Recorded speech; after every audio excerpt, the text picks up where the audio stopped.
Assalamualaikum warahmatullahi wabarakatuh. Kami dari kelompok 5 ingin mempresentasikan hasil akhir dari tugas mata kuliah Manajemen Proyek Sistem Informasi dengan judul Pengembangan Sistem Informasi Pengelolaan Kedai SFW di Kantin Seman 3 Jakarta. Yang pertama, izinkan kami memperkenalkan diri terlebih dahulu dengan saya sendiri Agatha Mulia Ramadan dengan NIM akhir 120. Nama saya Fatih Alfat dengan NIM akhir 2089. Nama saya Wisnu Anggoro Wahyu Utomo dengan NIM akhir 090. Nama saya Ahmad Rifki Abdufala dengan NIM akhir 091. Dan nama saya Novan Fagdan dengan NIM akhir 112. Untuk yang pertama ada latar belakang. Jadi di sini ada beberapa tenan kantin di Seman 3 Jakarta. Salah satunya ada kedai SFV yang masih mencatat transaksi dan laporan secara manual dengan tulis tangan di buku tulis sehingga rawan kesalahan dan lambat. Mereka juga kesulitan menganalisis produk dan belum memiliki sistem backup data maupun pembayaran digital. Oleh karena itu, diperlukan sistem informasi terintegrasi untuk pencatatan laporan real-time, analisis produk, backup otomatis, dan dukungan pembayaran digital agar operasional lebih efisien dan modern. Lalu di sini ada tujuan proyek ini. Jadi, proyek ini bertujuan mengembangkan sistem informasi pengelolaan tenan kedai SCV di Kantin Seman 3 Jakarta dengan fitur kasir digital, pencatatan transaksi, laporan otomatis, analisis produk terlaris, keamanan data, dan integrasi dengan e-wallet. Sistem ini dirancang untuk mendukung operasional harian secara efisien dan modern. Baik, untuk yang selanjutnya ada ruang lingkup proyek. Yang pertama ada dokumen perencanaan proyek yang berisi informasi seperti laporan inisiasi proyek, analisis kelayakan proyek, ruang lingkup dan batasan proyek, jadwal proyek, rencana komunikasi proyek, serta manajemen risiko proyek. Lalu untuk nomor 2 ada sistem informasi yang dikembangkan. Jadi sistem ini berbasis web dengan beberapa fitur seperti laporan keuangan otomatis, manajemen stok, integrasi dengan e-wallet, pencatatan dan penjualan, serta sistem kasir. Nomor 3 ada user manual atau panduan penggunanya untuk memudahkan pengguna dalam mengoperasikan sistem ini. Lalu yang keempat ada dokumentasi teknis, di mana dokumen ini mencakup bagaimana konfigurasi sistem, struktur kode, atau cara deploy-nya, serta panduan menggunakan sistemnya juga. Dari sisi teknis. Lalu yang terakhir ada dokumen laporan akhir. Ini berisi ringkasan kegiatan proyek dari awal sampai akhir, serta presentasi hasil proyek untuk stakeholder atau dosen penguji. Baik, selanjutnya dalam proyek kami memiliki batasan dan juga asumsi.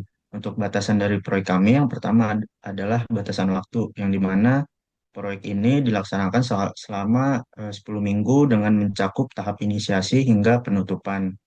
Lalu untuk batasan yang kedua adalah batasan biaya, di mana pengembangan sistem menggunakan teknologi open source dan tidak mencakup pembelian perangkat keras atau pemeliharaan jangka panjang. Lalu batasan yang ketiga adalah proyek hanya mencakup pengembangan sistem manajemen penjualan dan keuangan berbasis web untuk tenan kantin sekolah dengan beberapa fitur yang sudah ditentukan. Proyek ini tidak termasuk penambahan fitur tambahan di luar ruang lingkup proyek. Untuk asumsi terdapat 6 poin. Yang pertama, pengguna memiliki kemampuan dasar TIK. Yang kedua, dukungan penuh dari stakeholder. Ketiga, kebutuhan fungsional tidak mengalami perubahan besar. Keempat, lingkungan fungsional tidak mengalami lingkungan sekolah mendukung penggunaan sistem. Yang kelima, ketersediaan data. Dan yang terakhir, bahasa sistem disesuaikan dengan lingkungan sekolah. Next, baik. Selanjutnya adalah stakeholder dalam proyek ini. Yang pertama adalah pemilik tenan kantin, yang dimana pemilik tenan kantin merupakan pengguna utama sistem dan juga pengambil keputusan dalam usaha. Lalu yang kedua adalah masyarakat di sekolah, yang dimana masyarakat di sekolah ini sebagai konsumen yang bertransaksi dan juga eh, pengguna e-wallet. Lalu yang ketiga adalah pihak sekolah, yang dimana pihak sekolah sebagai pendukung dan juga pengawas kegiatan di lingkungan sekolah. Lalu yang terakhir adalah tim pengembang yang bertugas bertanggung jawab dalam rancang dan mengelola aplikasi agar berjalan optimal dan juga aman. Next. Selanjutnya, dalam proyek ini kami memiliki kelayakan teknis dan juga kelayakan operasional, yang dimana kelayakan teknis ini terdapat 4 kategori dan juga teknologi yang digunakan. Kategori yang pertama adalah front end dengan teknologi React.js, Tailwind, dan juga JavaScript. Lalu untuk kategori back end menggunakan teknologi Express.js. Untuk kategori database kita menggunakan teknologi PostgreSQL. Lalu untuk kategori platform kita menggunakan teknologi web-based service. Lalu untuk kelayakan operasional kita ada 6 poin utama. Yang pertama adalah antarmuka sederhana dan juga mudah digunakan. Yang kedua, efisiensi transaksi dan pencatatan penjualan. Yang ketiga, kebutuhan fungsional yang tidak mengalami perubahan besar. Yang keempat, laporan keuangan otomatis. Kelima, mendukung pengambilan keputusan. Dan yang terakhir adalah integrasi pembayaran digital menggunakan e-wallet. Baik, selanjutnya untuk penjelasan aspek kelayakan ini. Proyek ini dinilai layak secara ekonomi karena dikembangkan oleh tim mahasiswa tanpa memerlukan biaya tenaga profesional. Selain itu, teknologi yang digunakan juga bersifat gratis, open source, sehingga tidak perlu biaya tambahan pihak kantin. Pihak kantin juga bersedia untuk bekerja sama tanpa tuntutan biaya tambahan, sehingga anggaran dapat difokuskan pada kebutuhan teknis yang penting. Selanjutnya untuk kelayakan jadwal, di sini kelayakan jadwal menilai apakah proyek sistem informasi tenan kantin SMA dapat diselesaikan tepat waktu sesuai dengan rencana, dengan estimasi durasi sekitar 10 minggu. Proyek ini dirancang berjalan efisien tanpa tekanan deadline khusus dari pihak kedai.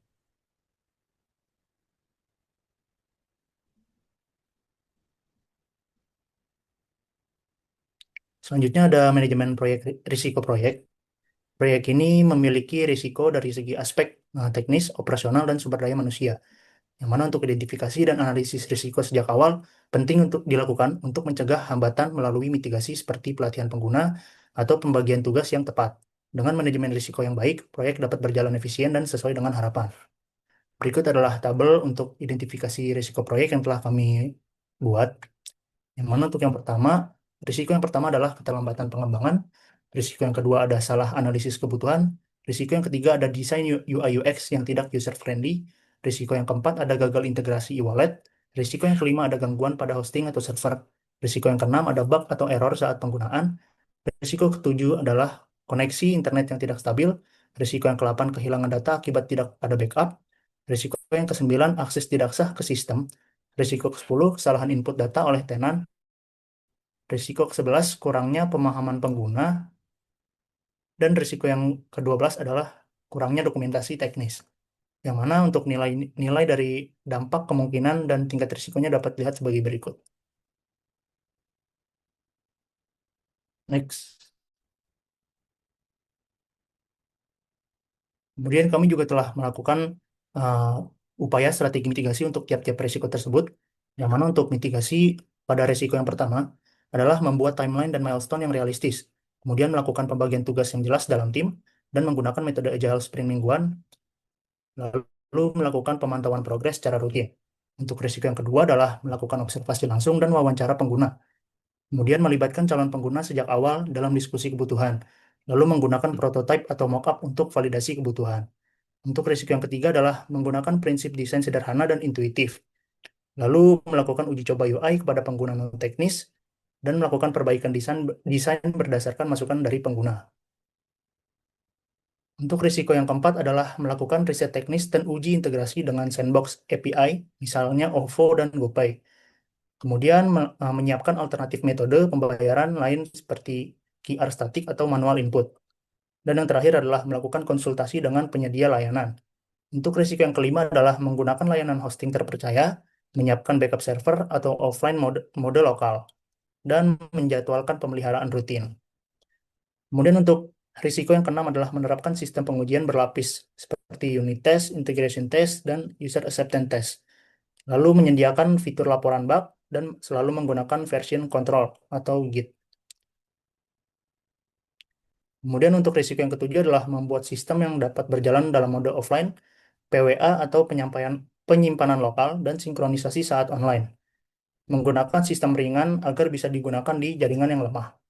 Kemudian untuk risiko yang kedelapan adalah menerapkan backup otomatis secara berkala, yaitu harian atau mingguan, lalu menyimpan data ke cloud storage atau backup lokal, dan memastikan fitur restore tersedia. Kemudian untuk risiko yang kesembilan adalah menggunakan sistem login dengan enkripsi, membuat role dan hak akses seperti admin, tenan, dan pengunjung. Lalu log setiap aktivitas pengguna dan pertimbangkan 2FA jika memungkinkan. Kemudian untuk risiko yang ke-10 adalah menambahkan validasi input di form seperti angka, tanggal, format, harga, dan lain-lain. Tampilkan konfirmasi sebelum menyimpan dan menyediakan fitur edit dan riwayat transaksi. Lalu yang ke-11 adalah membuat panduan singkat dengan gambar user guide atau manual dan mengadakan pelatihan singkat atau video tutorial. Lalu merancang desain antarmuka sesederhana mungkin. Kemudian untuk risiko yang ke-12 adalah membuat dokumentasi selama proses pengembangan, seperti README, alur database, dan API doc. Lalu menggunakan template dokumentasi standar dan menyimpan di repositori publik atau internal team.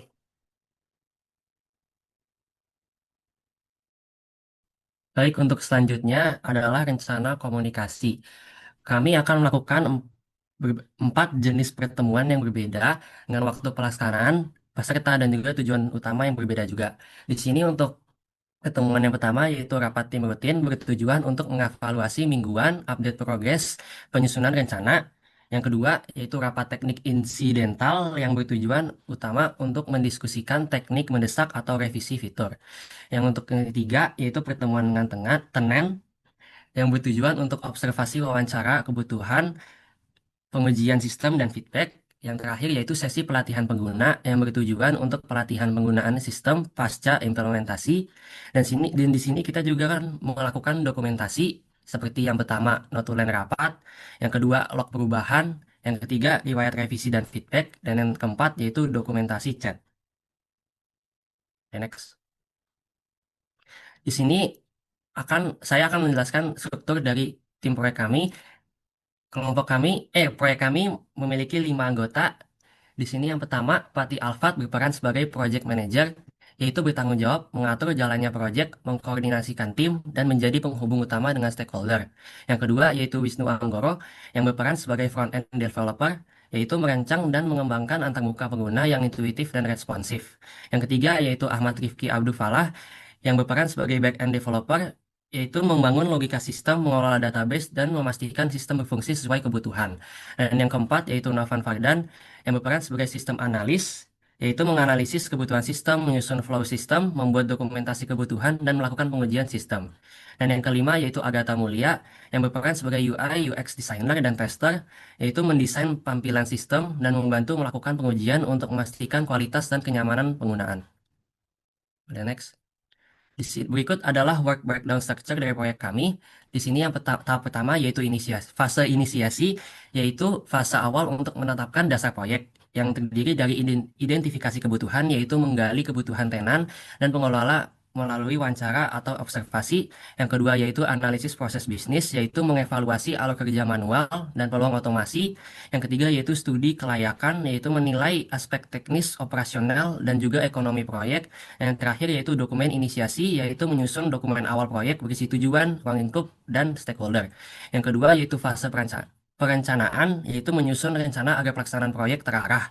Yang pertama yaitu penentuan ruang lingkup. Di sini kita menetapkan fitur utama seperti sistem kasir dan e-wallet.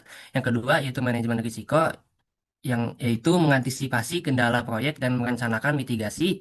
Yang ketiga yaitu perencanaan biaya SDM, yaitu menghitung anggaran dan alokasi tenaga kerja. Yang keempat yaitu penjadwalan proyek, yaitu membuat timeline dan target tiap tahapan. Dan yang terakhir yaitu perencanaan komunikasi. Di sini kita menentukan format laporan, jadwal rapat, dan sistem dokumentasi. Untuk fase ketiga yaitu fase eksekusi. Di sini kami melaksanakan seluruh rencana yang telah disusun. Yang pertama yaitu perencanaan sistem, mendesain arsitektur dan basis data sistem. Yang ketiga desain UI UX, yaitu merancang antarmuka pengguna yang intuitif. Yang ketiga pengembangan sistem, yaitu proses coding back-end dan front-end. Yang keempat pengujian sistem, yaitu melakukan unit test dan integrasi. Dan yang terakhir deployment, yaitu instalasi sistem pelindungan produksi. Yang untuk fase terakhir yaitu fase penutup. Di sini tahap akhir untuk memastikan sistem siap digunakan dan terdokumentasi. Yang pertama yaitu pelatihan dan panduan, yaitu memberikan pelatihan serta dokumentasi sistem. Yang kedua evaluasi sistem. yaitu menilai kesesuaian sistem dengan kebutuhan awal. Yang ketiga, monitoring dan maintenance awal, yaitu mengamati kinerja sistem pasca deploy. Dan yang terakhir yaitu dokumentasi akhir, yaitu menyusun laporan akhir dan dokumentasi lengkap proyek.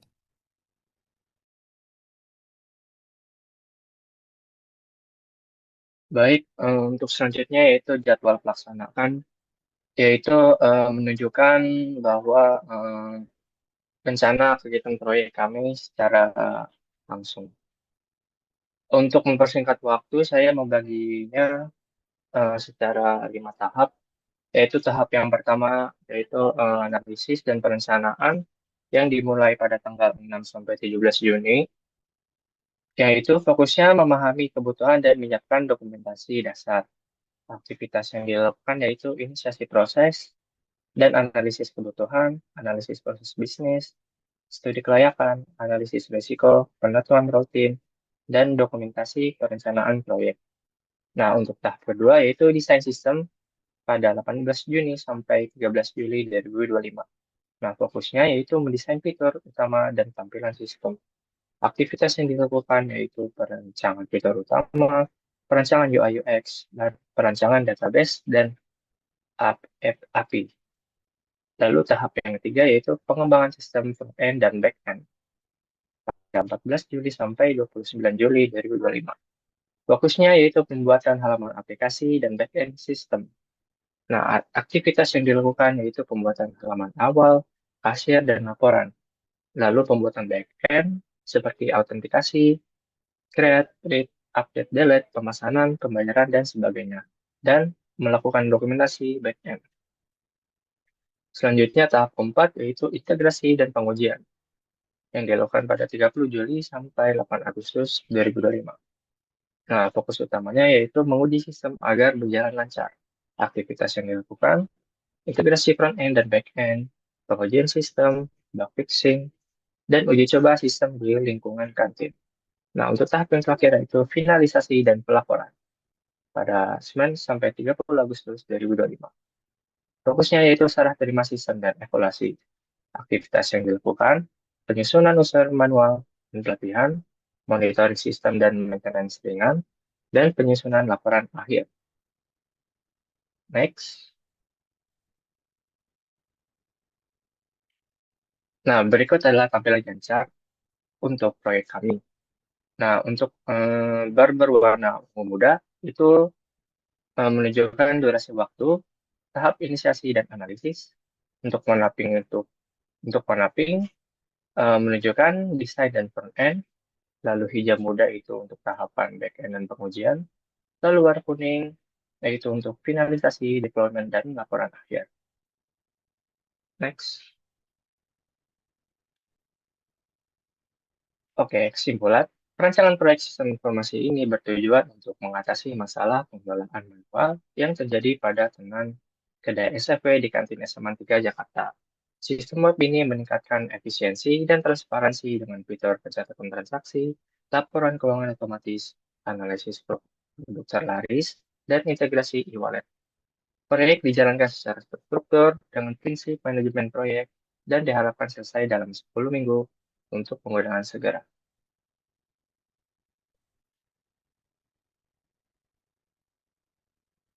Sekian, terima kasih. Wabil Taufiq Walhidayah. Wassalamualaikum warahmatullahi wabarakatuh.